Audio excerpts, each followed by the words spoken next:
And good evening, YouTube. It's the old soldier. How many we got out there so far? I see Free Spirit. Good to see you tonight. Glad to have you with us. Absolutely and for certain. Oh, let's see who else pops up here in a minute. All right. Hope everybody's doing okay today.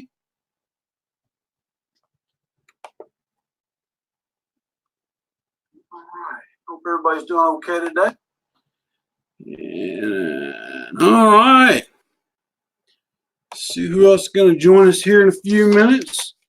Free Spirit, you been doing all right? And do you have a lot of snow on the ground where you're at?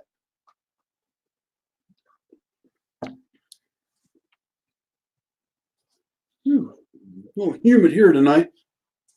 But it's supposed to get cold tonight and tomorrow.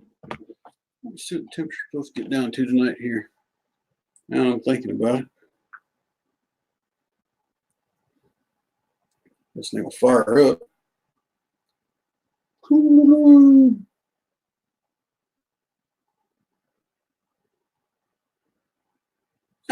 right. Gotcha.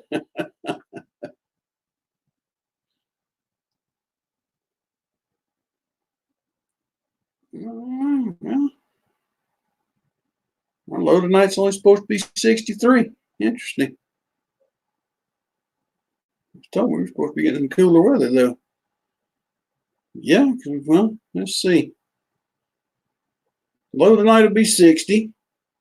High tomorrow, 74 here, with a 90% chance of rain, but that's followed by a low of 37.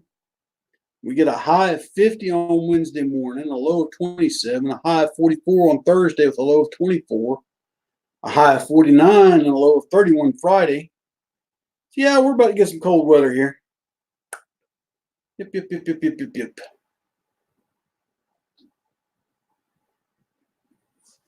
What are you trying to post for me, Free Spirit?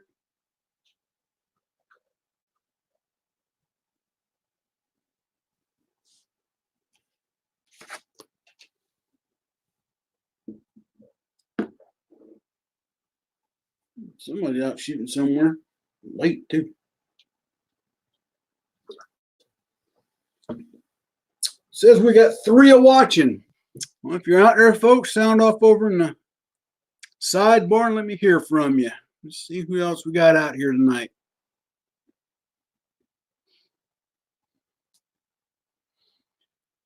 But everybody ready for Christmas? I think we're about as ready as we're going to be around here. Oh, yeah, I've been keeping up with that, Free Spirit. That's a whole bunch of mess that's about to come down in Virginia. Warsaw, Luke Dog, good to have you with us tonight. But yeah, I've been keeping up on that mess that's going on in Virginia. That's about to get ugly. Real quick, real fast, and in a hurry. If even half of what they're proposing to do, they do. But anyway, like I said, though, I hope everybody's doing all right tonight. Might be a quick broadcast. I'm not 100% tonight. I don't know if I got a case of the crud that's going around or what. But wow, my nose is itching now. Somebody must be talking about me. It's going to come visit. See, nose itches are coming to visit. Your ears burning talking about you. But anyway. Anyway, folks. Hex 2A, good to have you with us this evening. I think this is your first time watching us on live on Monday, isn't it? And if so, either way, we're always glad to have you. Steve, good to see you. All right. Good to see you tonight, Steve. Appreciate you dropping in. I know that homework thing. Been there and done that. Now I'm the one that gets to give the homework. That's even better. But semester ended for my crowd, it ended last Friday. They got their finals done. I turned in their final grades today. Everybody passed. So looking forward to next semester. So anyway, folks. Poetry wise, I'm going to start tonight with one I read back in September. Why? Because here very shortly we're about to get into the 75th anniversary of the Battle of the Bulge, and I got to write a poem for that too. But this is kind of one of the reasons the Bulge. I'm not saying it's one of the reasons the Bulge happened, but a lot of resources were delved into this operation. Good evening, Kyle. How are you, sir? Good to have you with us. But this one is called An Ode to Operation Market Garden. Now, a little bit about Operation Market Garden for those that may not know or have not read up on it. It was an operation that was planned by General Bernard Montgomery, British Army commander, for a spearhead thrust in through Holland and then with a push hard east from there across all the major rivers into the heartland of Germany, into Germany's industrial Ruhr Valley. Awesome, Warsaw, awesome. Glad you passed, brother. Keep up the good work. But the plan was 75, 90% successful, depending on who you ask. But it was the largest, up to that date, the largest airborne operation in World War II, and it involved dropping 3 airborne divisions on 3 different major bridges. The 101st got Eindhoven in the Eindhoven area. The 82nd got Nijmegen, and then the British 1st Airborne got what was called the Prize Arnhem. In all good military operations, after the first initial successes, Murphy's Law took over and everything went to what in a handbag in several senses. They had a very tight timeline. There was one itty bitty road that went through the whole breadth of the operation. Somebody forgot to take into account when people start shooting at people and you got civilians in those towns. Civilians have a tendency to pack up and move out of the way. Well, they went south where they knew the Allies were. And, well, you've got an armored corps coming up that road, civilians coming down the other way, traffic jam. Warned one time. Not to mention, if you know anything about Holland, folks, the majority of that country is reclaimed land because they built the levees and the dikes to keep the water out. So, anyway. So I'm going to read this one to you, and then we'll talk a little more. Might read another poem, but An Ode to Operation Market Garden. And it goes to read, on September 7th, 1944, from airfields in England, staging fields in Belgium, Allied forces did depart. In Eindhoven for the 101st, and Nijmegen to the 82nd, the prize, so they said, Arnhem to the British 1st, Airborne that is. 30 Corps on the road, moving north at a pace, engaging the foe with powerful might. And all started off well. Troopers landed intact with little opposition, or so it would seem. Then the bridge at the Somme, blown sky high, and Germans they did bomb Eindhoven later that night. And 30 Corps did push, working to get a Bailey, a bridge that is so that they might cross. On to Nijmegen, that was next. They had to get there. Across the wall was the test. And German units now began to cut the road between the 82nd, the 101st, and 30 Corps entangled along the route across the wall. A hard battle fought to get on to Arnhem to save the lads of Eucourt. Let us not forget the many of the Polish Airborne Brigade who jumped and fought and died there too. Now the timeline devastated, Johnny Frost's lads cut off, surrounded by tanks that were told that were broke. Isolated and alone, surrender he had to save his boys from slaughter that they would surely come. A bridge too far, so Browning would later say, that all those troopers died in an operation of ill fate. Lessons were learned, this is certain, that egos and politics get soldiers killed. This being said, the Dutch this day still appreciate the sacrifices these brave souls made. Pause and reflect of the brave and the bold who lost their lives, who gave their souls, that liberty and freedom should never falter, should never fail. Remember them, one and all. Like I said, my dad's regiment was a part of that operation. He was a member of the 508th Parachute Infantry Regiment. They got attached to the 82nd in early 1944 because the 504th was still in Italy when the 82nd started training for D-Day. So anyway, I wanted to do that because, like I said, I need to write one on Battle of Bulge because Battle of Bulge is going to take me more time to write because there's the number of units involved and the whole complexity of the operation. Lever Guns 50, glad to have you with us tonight. Man, everybody keeps piling in. That is awesome. That is awesome. Hey, folks, got to show y'all something. A couple things I want to show you because I appreciate that, Free Spirit. I'll take that as a compliment.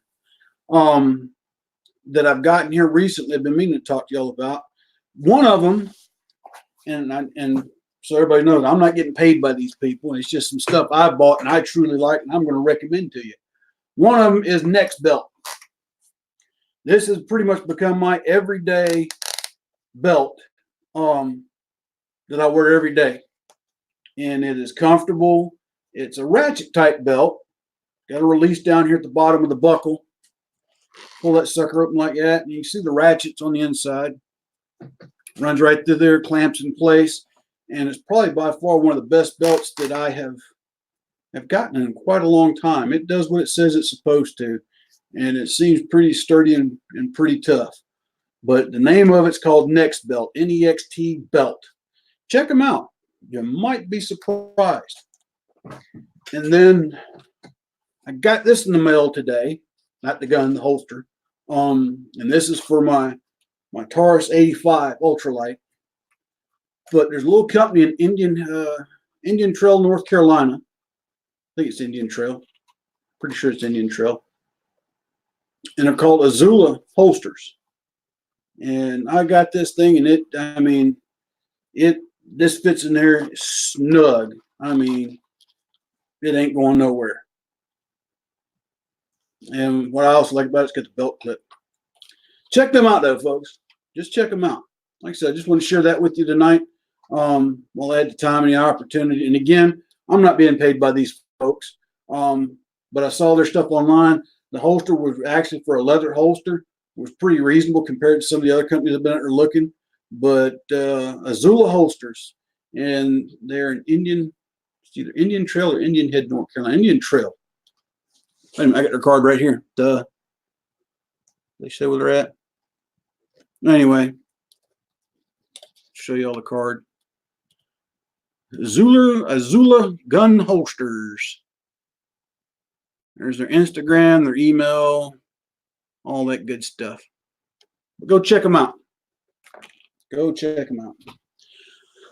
But anyway, like I said, want to reshare that with you tonight about Market Garden because we're getting ready to come up and celebrate the 75th anniversary of the Battle of Bulge.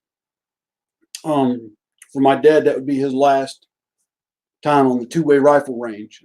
He would catch frostbite and trench foot and have to be sent back. And like I said, several of his buddies would go on and continue the fight until the war ended. But anyway, got to remember those because those lads are passing at quite the rate. I don't think there's too many World War II veterans living. I don't know the exact numbers, but there are not very many left. So as we get closer to that, we need to pause and reflect and remember the sacrifice. The Battle of Bulge is nasty. A lot of people don't realize that the reality was Germany wouldn't win the war even if the Bulge would have been successful. But what they would have done is they would have ended the war on better terms. A lot of people don't realize that the end goal was to split the forces. Hey, Vintage Farmer, good to see you, bud. Glad to have you with us tonight. Was basically kind of split Allied forces, but also retake the port at Antwerp and basically get better ground to negotiate a peace. But that didn't happen because of other miscalculations on their part, miscalculations on ours. It's kind of what created some of it. But anyway. Oh yeah, well, D-Day was Omaha, Utah. Both of them were pretty big slaughterhouses. Yeah, that was the nature of the beast sometimes, war. So I had an uncle that did that with the Navy in World War II, and they found out and they kicked him out, and he was able to get back in the Army at the end of the war. But back then, there was ways around recruiting regulations. If you looked old enough, you could get somebody to vouch for you. There are stories of people paying people to go into a recruiting station. I swear and declare this is my child, and he's of this age and ain't old enough to join, that kind of thing. A lot of that did happen. Can't do that no more. Everything's all electronic. They go back and verify everything. But you brought that up. Believe it or not, even to this day and age, though, in Army recruiting regulations, a family Bible can be used as a legal document in the event of a recorded birth. Because way back when, that's how people used to record births in their families, in the family Bible, and they might later on go on to the courthouse and get what was called a delayed certificate of birth. My father had one of those. Other than that, it would be recorded in the family's Bible, and that could be used even to this day. And reason being, you still have, I think, Amish communities still record a lot of their families' births in Bibles and that kind of thing, and it can be used as a verification of someone's birth. Just some trivial, useless knowledge for everybody out there on that one. So, one thing I do want to talk about tonight is Virginia, folks. If you're not keeping up what's going on in Virginia, I would suggest you keep a strong eye on there, especially if you value your Second Amendment rights. Between the governor and the state legislature, and then the remainder of the state, you've got a battle that's brewing. Now, when I say battle, I'm pertaining, or I'm referring to a legal battle. Yeah.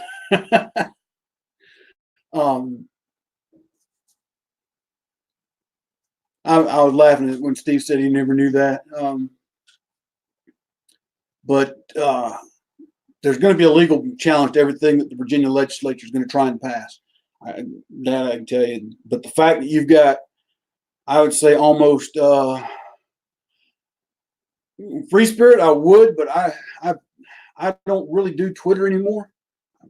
Don't even know if I can remember how to log into my Twitter. But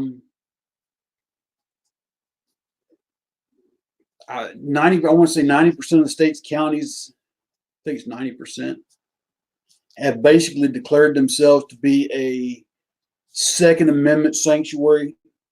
Let me think. I believe it was Culpeper County's Sheriff's Department. I think it was Culpeper, that the sheriff basically said that he would deputize every law-abiding legal gun owner in his county in order to protect their rights. Now, I can be wrong on the county, but I'm pretty sure it was Culpeper. And what's interesting to note, Culpeper's right near those 2 or 3 small areas that have gotten the votes to do this. Well, Warsaw, yeah, well, it's called stacking the deck. So that's why on the national level we have the Electoral College to keep this happening at the national level. The problem you run into with the states, but see, that's the thing, the beauty of the Constitution. The Constitution lets the states govern themselves as they see fit, without, or supposedly without much interference from the federal government.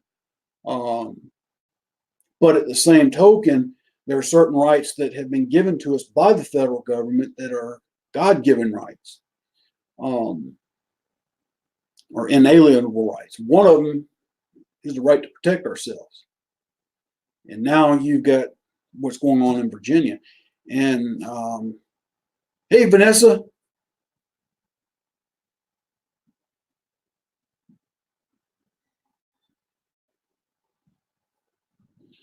I have to look into some of those, brass tard, but I think I know what you're talking about.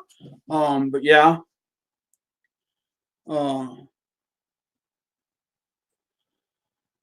But this whole thing in Virginia is starting to heat up. And I was reading an article today. I want to say it was in Tazewell County, Virginia. in Tazewell. I'm trying to, and I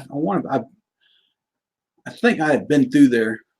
Obviously, I lived in Henry County for 3 years when I was a recruiter. I covered Henry County and Patrick County, Virginia. Um, and Tazewell, I'm almost positive not far from there. But anyway, in Tazewell County, I was reading an article, they have actually stood up a militia. Now, I'd have to go back and look at the article and double check the validity of the information, though. So don't take what I'm saying to be the gospel truth.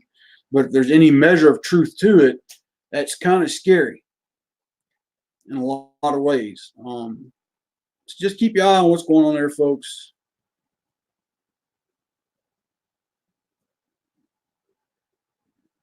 But yeah,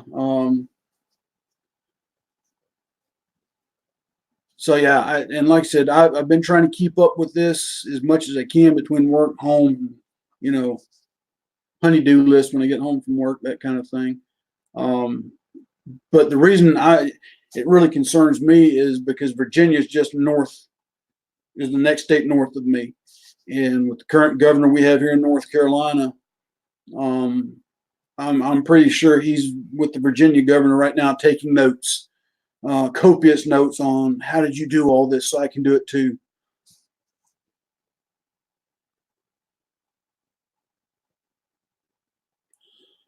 Well, Brastard, he could. I hope that he does.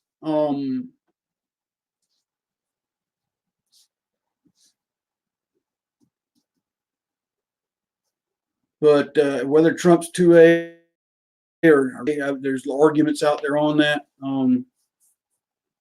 I've read one article where he wants to come up with a national concealed carry permit and do away with all the anti-gun laws. There's a lot of flip flopping on his position. So I don't know how to read that one. But yeah, you're right. He could sign it and lift it anytime he wants to.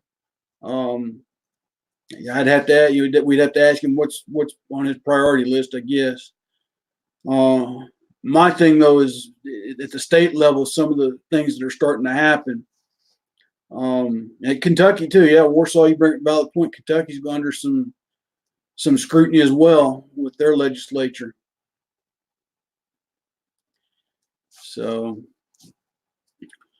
well, you bring up a valid point there, Vintage Farmer. Yeah, but I don't trust any politician, and I don't. So he's kind of gotten himself into that. Well, whether he's a populist or he's not or he's either way it goes. There's some things that he's doing great for this country, and I'll leave it at that. I certainly think he's doing a better job than the last 3 or 4 presidents we've had.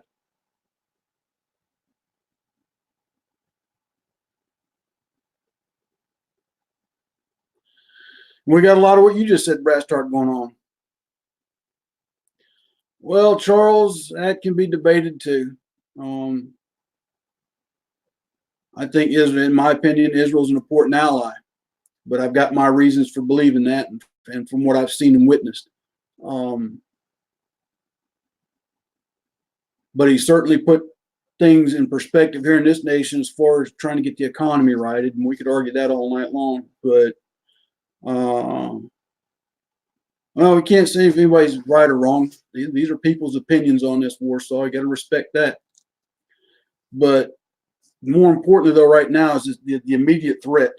And this is where we, the 2A community, and I stated this in one of my regular videos a week or 2 ago.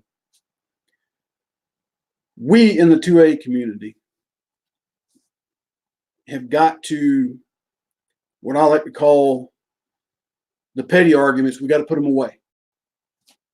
And one of those is whether Trump's 2A or not 2A. To me, that right now, that's a petty argument in the scheme of the bigger picture, and that's the legislators, because they're the ones that can write these things and make them effective. Because presidents come and go every 4 to 8 years. What we need to find is somebody that's willing to stand up and vote in term limits. I know, Kyle, but there's stuff going on in Virginia. I just had to bring it out tonight because it's the stuff going on in Virginia is just getting haywire.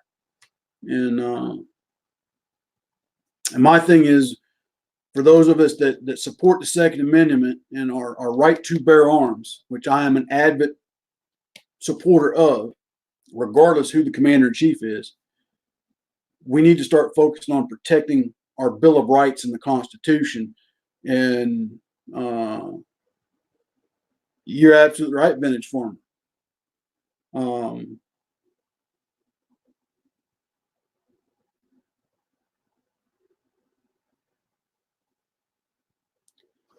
Well, Charles, I don't have an easy answer for that one, but you know, the people that are hating the Trump supporters are not hating them because of Trump; they're hating them because of what Trump has been doing, or hating them just for hate's sake.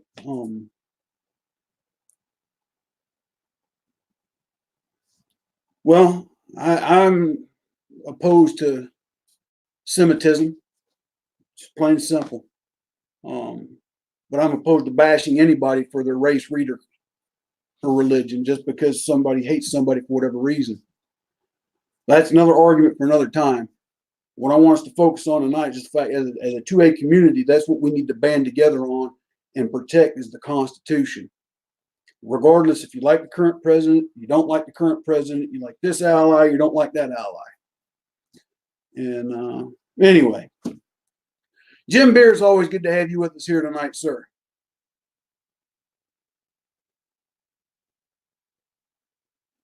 I beg to differ, Charles, and that'd be an argument. And you and I need to have it another time. And I've got my reasons why, but I won't get into them tonight. Like I said, I don't want to talk about Israel. I don't want to talk about Trump. I want to talk about what's going on in Virginia, protecting 2A.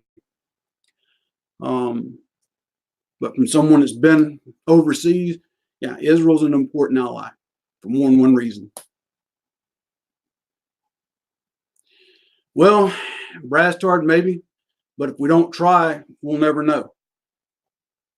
And, there's those that supported the NRA for years, and we saw how that's turned out. Now, I've thrown my support behind Gun Owners of America. That's kind of the organization I'm feeding my dollars to continue the legislative fight. Well, I agree, Vintage Farmer. I've got, like I said, I've got my reasons for supporting Israel. And it's got nothing to do with whatever they're talking about up there about it. But it has a lot to do with what my Bible tells me. But again, like I said, let's get off the whole Israel and Trump ticket and talk about what's going on with Virginia, protecting our 2A, and go on about our evening. Man, did not mean to stir the pot up that bad. But it is what it is. But like I said,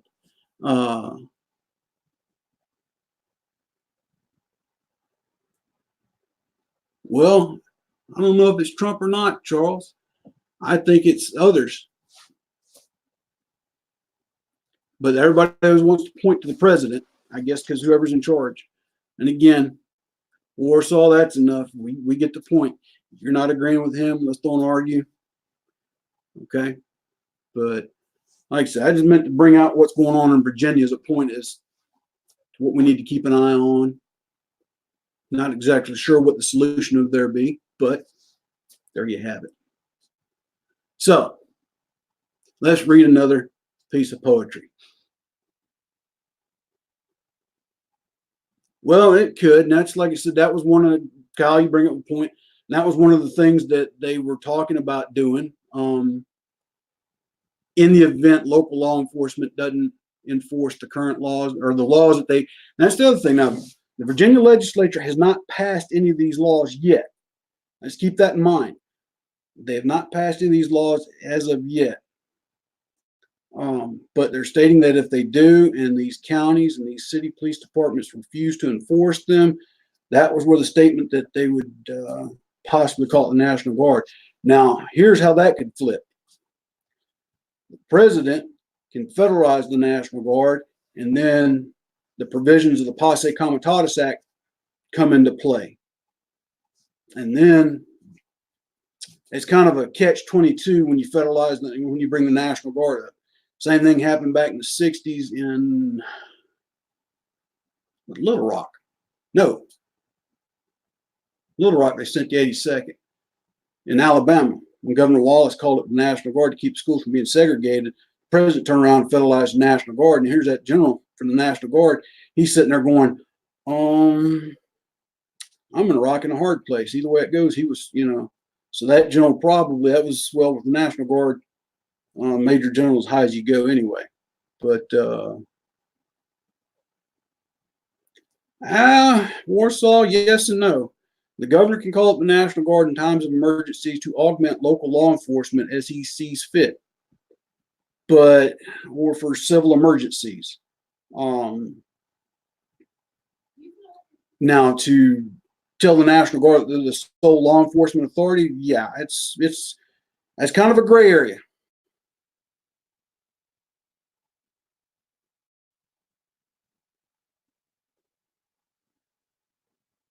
Trying to read what Brass Tart put up there.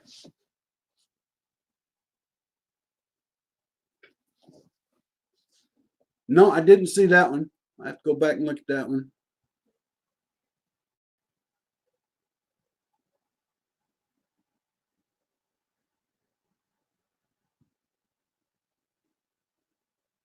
Yeah, Zora. Well, California's a big state too, Zora. Big state. But it's like, well, the problem going on in Virginia is you've got 2 or 3 urban areas that have just grown exponentially in population. And what they've done, they've created additional election districts within those cities. And that's where the power seems to starting the voting power anyway, has presided itself. But again, this is where the states need to go back and reevaluate their own state constitutions on how they want to govern. Like I said, the national level, we have the Electoral College to keep this from per se happening. That's why people were all upset about the popular vote last election. Exactly, vintage farmer. But see, the other part of the Constitution was to allow the states to govern themselves as they see fit. And if they choose not to use that type of election style, that's for the states to figure out, which I think a lot of states need to go back and revisit how they district or their voting districts. But I don't know about that one in New Orleans, Warsaw. There's a lot of things that happen that after emergencies that we don't always see coming. But trying to keep up with the comments and talk at the same time. Yeah, and again, like I said, it's the population centers grow, and I get it. They need fair and equal representation too. But then you got your rural areas in the states that collectively probably outweigh the citizens of all these other areas, but it's where they divide the voting districts. I need to really go back and re-examine my civics class from a long time ago. But yeah, well, I really stirred the pot tonight and did not mean to. But for that, oh well. Stuff happens. I brought it up. I should have been ready to deal with the consequences. Not that everybody's going to agree on everything. I already know that. As long as man's on the face of the earth, there's always going to be disagreements. But got to try, though.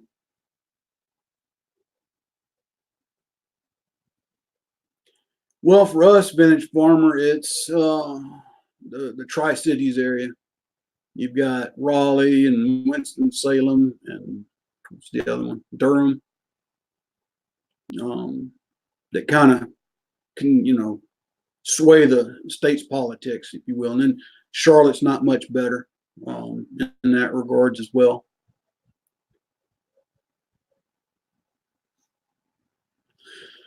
Well, Warsaw, anything's possible. Do I think it could happen? Possibly. I mean, there's a lot of conspiracy theories out there and a lot of conspiracy theories going on out there, and a lot of things about world power. I rely on my Bible, which tells me that at some point in time, God's going to end the world. There'll be wars and rumors of wars. And for all I know, we could be living in the book of Revelations times. Then again, we may not. Only the Lord knows. But at the end of the day, history, if you look back at history, every country at some point in time, every nation at some point in time has a major divide. They have a major falling out, something happens. Everybody seems to think in the United States that it couldn't happen because we've had a strong, rich nation for over 200 and some odd years with a constitution that's not perfect, but has lead the way is not what I want to say. Has kept this nation together. So, but could the U.S. be destabilized? Certainly. How do you destabilize it? Think about what the Bible says: "A house divided cannot stand." Have people been put in place to divide the nation? Possibly. So, it could. The reality of it, I don't know. So, it is what it is right now, but it could possibly happen. You tell him, Kyle. You tell him. But my personal opinion is somewhere about the Johnson administration. There was a group of government employees that were put in place. Now, I'm off on a way out left wing conspiracy theory, but y'all bear with me on this one. I am of the opinion that somewhere in the Johnson administration, people were put in low-level governmental jobs. If anybody has ever worked for the federal government knows, it's after 3 or 4 years, if you don't screw up royally, you've got a career. So you put people in place back then, they get into position to hire more like-minded people. They get into the cracks and the crevices of the government and start making decisions, even though whatever. So, and that's part of the problem.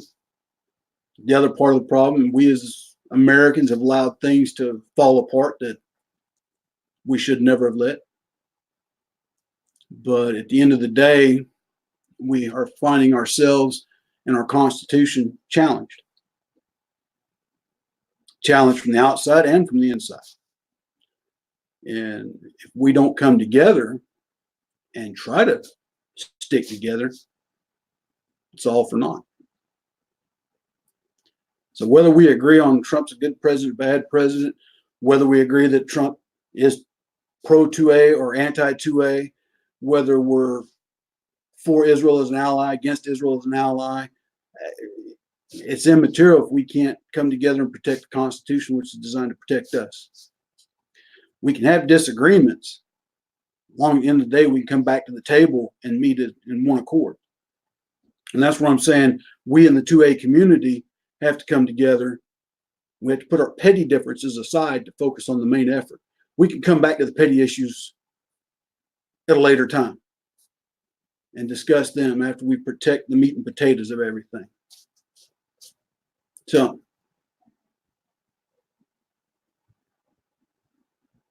well, in some cases, yes, Warsaw. But you also have to look at what the Constitution says about the laws. Okay, in other words, laws that are not covered by the federal government are to be controlled by the state. The ones that are inalienable fall under the Bill of Rights. So again, there's a fine line there. So, but anyway, we've lost 2 viewers tonight, so I'm probably going to hear about it in email or voicemail. But And again, stirred up a hornet's nest tonight. And for those that bothered, hey, didn't mean for them to bother anybody, but like I said, I wanted to get this out there tonight because this whole stuff that's going on in Virginia is important to me. And how we got up on all the other stuff, I'd have to go back and look at what we talked about there. But my point is, we need to keep a close eye on what's going on in Virginia, and one, see what we can do to support those in Virginia, and two, for the states that we all respectively live in, find out where our states are on this issue as well. Appreciate that, Zora. I see you and Corsair are trying to determine grid coordinates as to how close y'all are to each other. But anyway, well, Virginia's got a reason to be. You're talking about a small fraction of the state trying to control what the remainder of the state does with Warsaw. And the sadder part is, it's the same crowd that if they eventually move into the national level could affect everything nationwide. And all we keep talking about and hearing about is the litigation and the legislation. And like I said earlier, and I got to go back and check the validity of the article, but I was reading an article. It was pretty interesting on this stuff going on in Tazewell County, Virginia, of an actual militia being stood up. And part of the article stated that it had to do with, in the event that the state calls out the National Guard, and this militia was going to stand against them. So it's, we haven't heard talk like that in over 100 and some odd years. Last time talk like that began in earnest, the American Civil War. And I'm not trying to scare nobody here tonight, but it's kind of concerning, at least to me. I love my country. I gave 22 years of my life dedicated to serving my country. Okay. And not to see it all go down in the toilet because people wanted Starbucks on every corner, and they think they're smarter than me and that I don't need a gun to protect myself. I don't care what they think that I need or don't need. I have a right to bear arms. It is guaranteed to me in the Constitution of the United States. Leave me alone about it. I don't tell you what cars you can buy. Don't tell me how many guns I can buy. Well, Warsaw, again, that can be argued again, whether we do or don't need militias. Every state has the right to form a militia, but it's that state's responsibility to govern and regulate that militia. And that's what it kind of boils down to with your state constitutions. Many states today have a variant of a militia. Not all, but many do. One of them is Texas. Texas has what's called a state defense force. Tennessee has one. North Carolina used to, and they abolished theirs. And what these state defense forces do is, in the event the National Guard is called up or deployed, they step up and fill the void while they're deployed. And they perform various other functions at the state level. They're all volunteer. They're not paid. And from what I garnered, they don't get any kind of weapons training. But technically on paper, they serve as a state type militia. But what they were talking about in Tazewell County is a whole different definition of it. And like I said, I've got to go back and try and find that article. But moving right along. Woo-wee. Woo. Getting hot in here tonight, ain't it? But we've had some disagreements. We've had some agreements, folks. And if I was a younger man in my younger days, I'd be drinking a beer instead of a Diet Coke. But there you have it.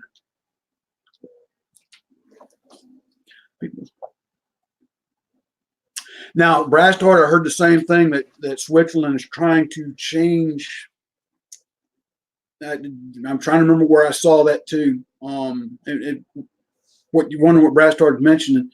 I forgot this thing. I can highlight a comment. I forgot all about that. Yeah, the people of Switzerland are starting to change their gun ownership mentality and things like that. At one time, it was required for everybody. Steve, thanks for joining us, brother. You be safe. Appreciate you stopping by. I'd read something similar to that somewhere, Brad. I'm trying to remember where now. But yeah, they're talking about changing gun laws in Switzerland of all places. So, I've seen the weather report where you're at, Warsaw. Y'all are getting hammered with cold after cold. Now it's coming this way. Well, the UN's its own devil in itself, Warsaw. I don't even want to talk about some of the stuff the UN gets us drug into, and we just play right along. But anyway,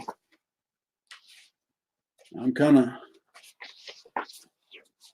The cost of freedom, the price so high. That's going to be the next poem we read tonight. But anyway, we had some good conversation, I think. UN, EU, all the same over there now. NATO. So that's one thing I'll give the president credit for. He's making those other nations finally start to foot some of the bill with NATO that they haven't been doing for so long. So, yeah, that's one excuse to use brass tard. And in reality, nobody's invaded Switzerland. God only knows how long. Of course, the other part too is the Swiss Army is also responsible for protecting the Vatican. But at the end of the day, but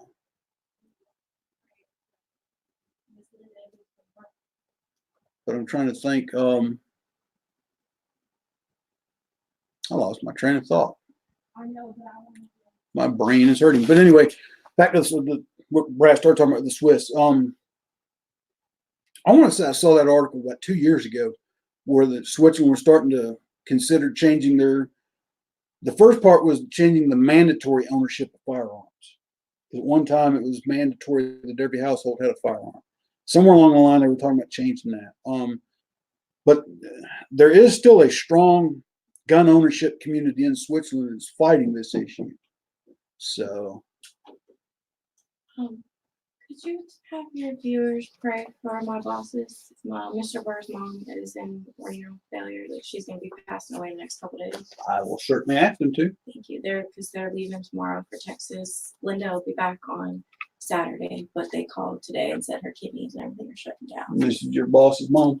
Yeah, they're the married couple. It's the husband's mom. They're flying to Texas, but Miss Linda started kind of crying today. It's a bad time of year for that to happen. So. Certainly will. Love you. My daughter just asked you to pray for her boss's mother. They just got word that she has gone into renal failure. So her boss and his wife are flying to Texas tonight to be there. If you could just keep them in your thoughts and prayers.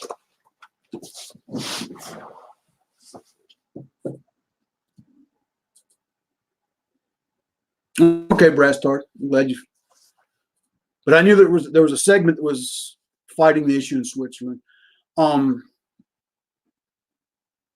another nation in Europe, might be more Eastern Europe, that has favorable gun laws. I was reading up on this the other day. I'm trying to remember which country it was. Oh, what country was it? I have to get back to y'all on that one. Let's read this poem. Let's get back to what this night's supposed to be about. Poetry, prose, and patriotism. We've had a little bit of poetry, some prose, and I want to say we had some patriotism in the crowd. I just think some of our efforts have been a little misdirected tonight, but that's okay. We can't all agree on everything, but at the end of the day, I can still call you my friend. You call me yours. We're good to go. But the cost of freedom, the price so high. As tyranny is constant threat, vigilant we must stand, that freedom would prevail, peace would reign above all. Yet there are those who would do us harm. In the shadows they lurk, plotting to hurt us in what they do. But who is it that stands guard? Many have, and many more still do. They stand ready to fight and ready to defend, sacrificing time from home, away from family and friends, and through the holidays and birthdays, that they may live freely. Some never see action, just boredom and strain, tours of duty, bland and vain. Some see violence and death and suffer wounds and pain, lost eyes and limbs. Home they came, broken and lame. Others not so fortunate, the ultimate sacrifice made, brought home in a casket, draped in our nation's colors. This, you see, this is the cost of freedom for all to cherish, for all to remember. So never take for granted the freedom today you have that others paid for with all their tomorrows. Keep that in mind as we roll into the Christmas and New Year's season. We've got people that won't be home with their friends and families. One of the subscribers to this channel, she hadn't popped up tonight, but Patriot Farms. If you haven't checked out her family channel, go check her out. But her husband's deployed with the North Carolina National Guard, and I'll leave it at that. But just pray for him and his soldiers that this deployment will go by fast and they'll get to come home soon. Like I said, that, 2 wars, well, I don't know how many wars you want to call it now that we're mixed in with, but you certainly still got the one going on in Afghanistan. We've got to remain vigilant for things that are touching off in Iraq and Syria. So just pray for them and their families as well. Yeah, Czechoslovakia. That was who I think I was thinking about, Brad Stark. But believe it or not, now you're gonna laugh when I tell you this. Mexico's actually has got some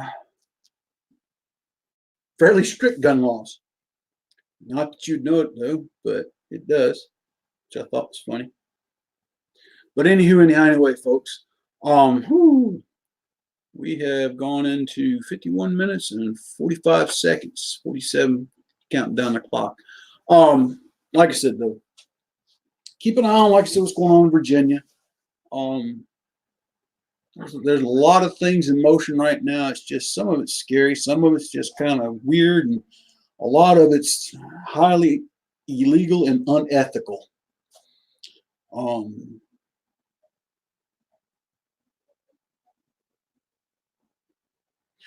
Well, that's what their law says, Warsaw, but I'm pretty sure if you go down there, you'll find everything under the sun, just because of the enforcement.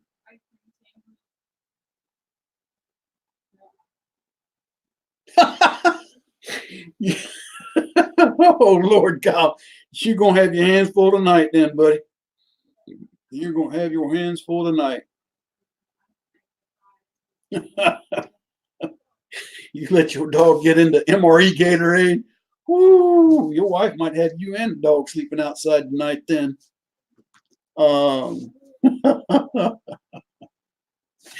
Yeah, if y'all, I'm going to highlight this comment for everybody to see.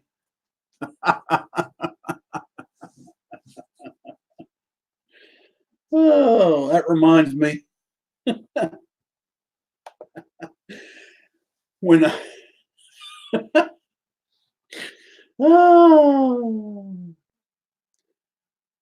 me and the wife, when I first came back in the Army in 1994, we got up here to Fort Bragg.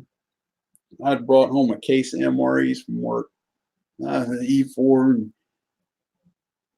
we had bills to pay. So, I mean, things got tight from time to time. So I brought these home these MREs from work, and I'll never forget. I come home one day and noticed that she'd opened 3 or 4 of them. I said, "Where's?" So I was just eating the crackers. I said, "What'd you do with the rest of it?" "Oh, I tried that chicken a la king. I didn't like it. Threw it away." "What'd you do with the rest of the other stuff in the MREs?" "I just threw them away." You did what?" I like the MRE coffee. She had thrown all that stuff away. She didn't like it. She had thrown it away.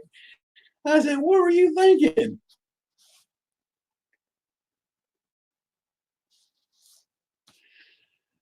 Well, yeah, Brazil's gun friendly. Then again, they got tourist manufacturing there too.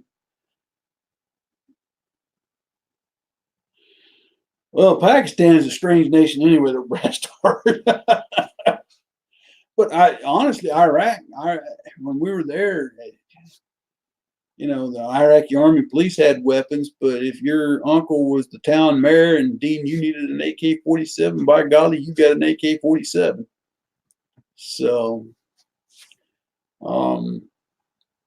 but to talk about Mexico, like I said, on their books, on their laws, written laws, they've got some fairly strict gun laws. But like Kyle said, .38 Super is real popular for various reasons.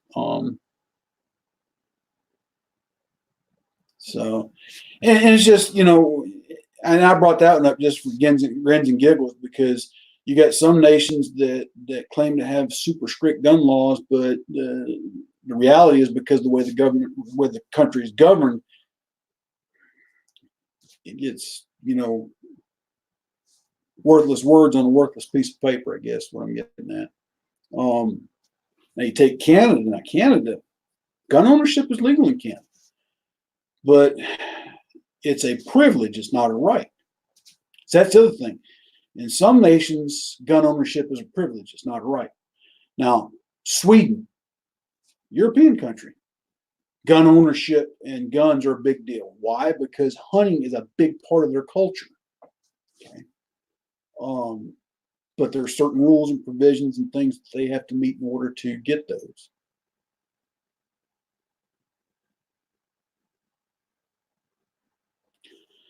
Well, there's a lot of stuff in Mexico that's considered illegal.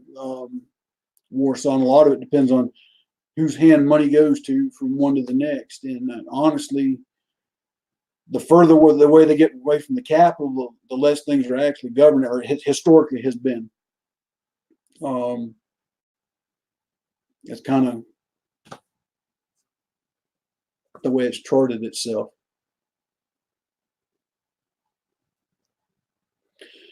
But, and you know, and that's the thing too. That's one of the most dangerous occupations in Mexico, is to be a police officer. She's doing what, Kyle? She's treaking out. Oh, you gonna have your hands full tonight, brother.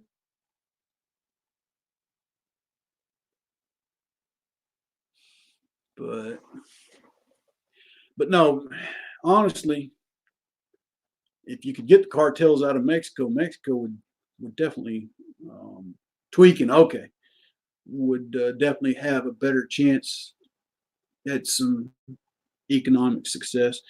And you know, we talk about, like, first poem I read tonight about Operation Market Garden. Little known fact: Mexico was actually provided armed forces to the Allied war effort in World War II. Sure enough, it's in the history books.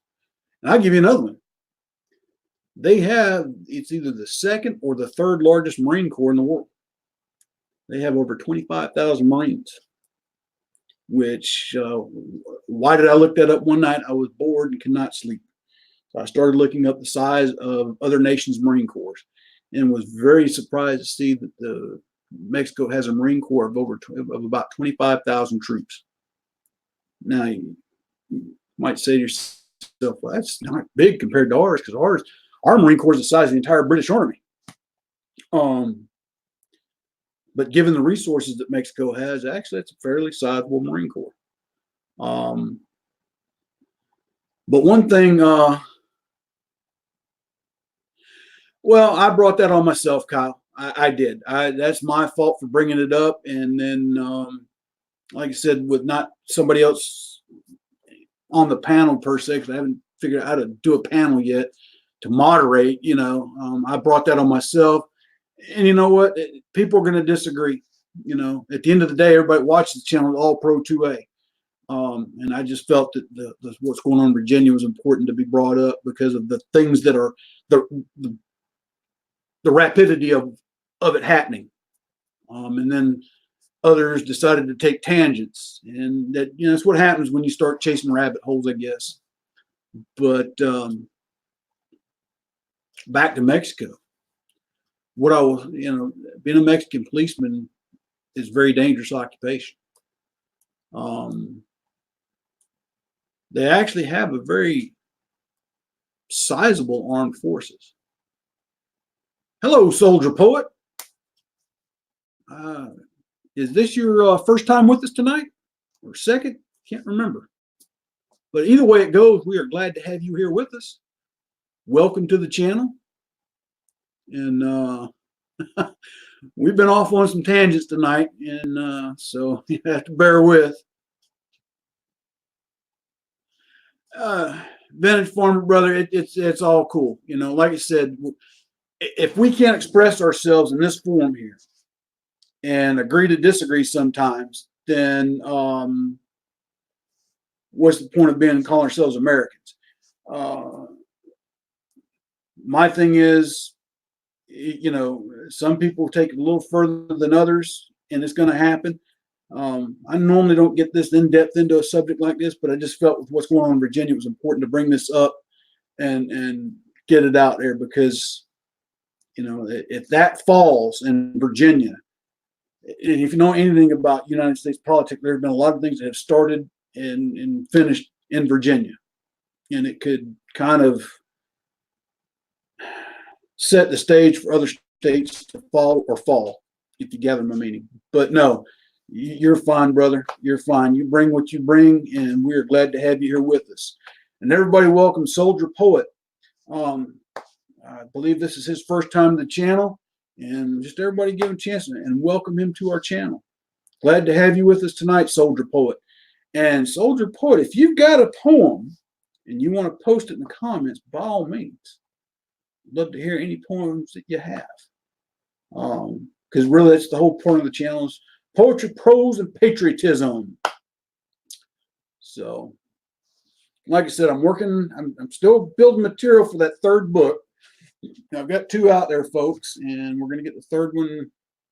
I'm hoping after Christmas, start working on the third one.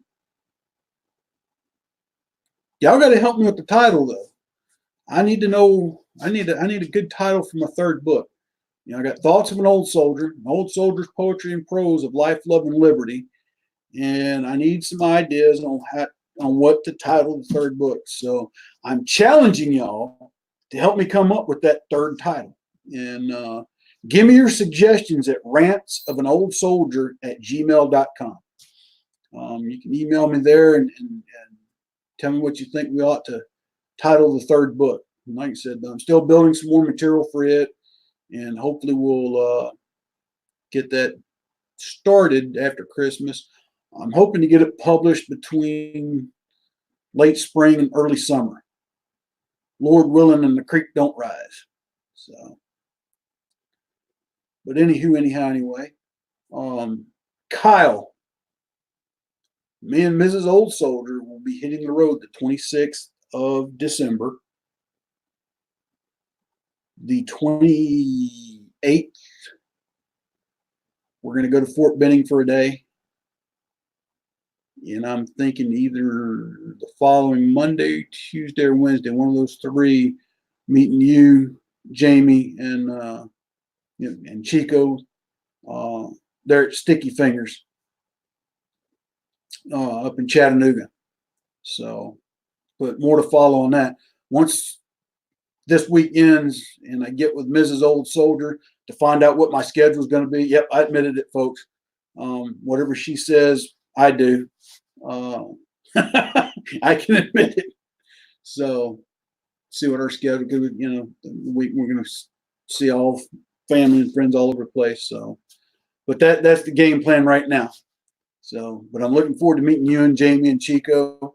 And if any of y'all live in North Carolina, look me up, meet somewhere. But I'm about wore out tonight. What about y'all? And Kyle, don't be giving any more Gatorade powder to your dog. You'll be up all night tonight with her tonight, I'm sure. So, Heart of a Soldier. Okay, Warsaw. It's an idea. Heart of a Soldier. Or I can incorporate a portion of that into a bigger title. It's an idea, though. But yeah, send your thoughts on what I should title my third book to rantsofanoldsoldier@gmail.com. You're getting sleepy. You're a young man, Warsaw. You're supposed to stay up until 4 o'clock in the morning and then get a 30-minute nap and get up and party all day again. When I was your age, man. No, I know how it is. Especially this time of year when it's cold outside, too. That's all you want to do is sleep. You say you had no clue where she found it, Kyle? you better figure out where you keep your MREs and see if somebody dug into them and left it out then. But well, anyway, folks,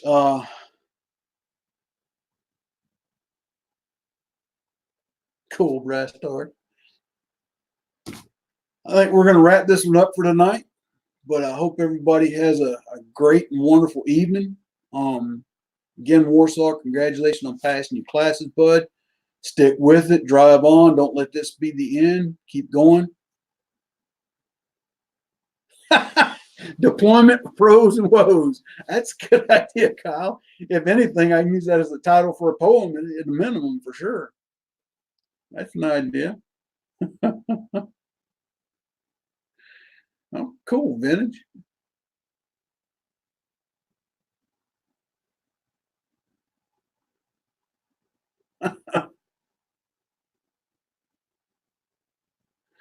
Oh, I've played the nonstop video games too, Warsaw. Me and my son, when he got an Xbox, play on the weekends until wee hours of the night. And I've realized, at some point in time, I just ain't going to cut it. And in my younger days, way back, especially when I was stationed in Germany, I was I was really burning the candlestick at both ends and right in the middle too. So you live and you learn.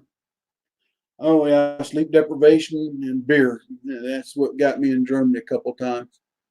So, well, beer and other stronger spirits when I was a young man. Not anymore, though. Not anymore. Well, folks, we're going to cut this one off. People getting tired, I know. I know I'm getting sleepy. And like I said, I've been under the weather all week. It's been probably the most richest conversation I've had in a long time on my channel. Even though it got off on some pretty wild tangents there for a while. And again, I brought that on myself, so I take full responsibility. If anybody got butt hurt, well, don't be thick-skinned, folks. Be thick-skinned.